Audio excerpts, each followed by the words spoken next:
சிவாய நம. திருப்பதி பெருமாள் கோவில்ல இந்த கடப்பாரை வச்சிருப்பாங்க. இதை யாராவது கவனிச்சிருக்கீங்களா? பெருமாளோட தாடையில பச்சை கற்பூரம் சாத்திருப்பாங்க. அது ஏன்னு தெரியுமா? இந்த கடப்பாறைக்கும் பெருமாளோட தாடையில பூசப்பட்டிருக்கிற அந்த பச்சை கற்பூரத்திற்கும் ஒரு தொடர்பு இருக்கு. அது என்னன்றதை பார்க்கலாமா? ஆனந்தாழ்வார் ஒரு சிறந்த பெருமாள் பக்தர். திருமலையில தங்கி இருந்து பெருமாளுக்கு சேவை செய்யறது தான் அவரோட வாழ்க்கை லட்சியமாவே வச்சிட்டு இருந்தாரு. தன்னோட கர்ப்பிணி மனைவியோட சேர்ந்து திருப்பதி மலையில் தண்ணீர் தேவைகளை நிவர்த்தி பண்ணணும் அப்படின்றதுக்காக ஒரு குளத்தை வெட்ட ஆரம்பிக்கிறாரு. தன்னோட பக்தனோட மனைவியும் கஷ்டப்படுறத பார்க்க முடியாத பெருமாள் ஒரு சிறு பையன் வேடத்துல அவர்கிட்ட போய் நானும் உதவி பண்றேன் அப்படின்னு சொல்லிட்டு கேட்கிறாரு. ஆனா ஆனந்தாழ்வாரோ அதை மறந்துடுறாரு.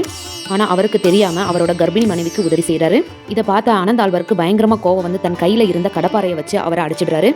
அடிச்சதும் அந்த சிறு பையனோட தாடையில ரத்தம் வருது. அந்த பையன் அங்கிருந்து போயிடுறான்.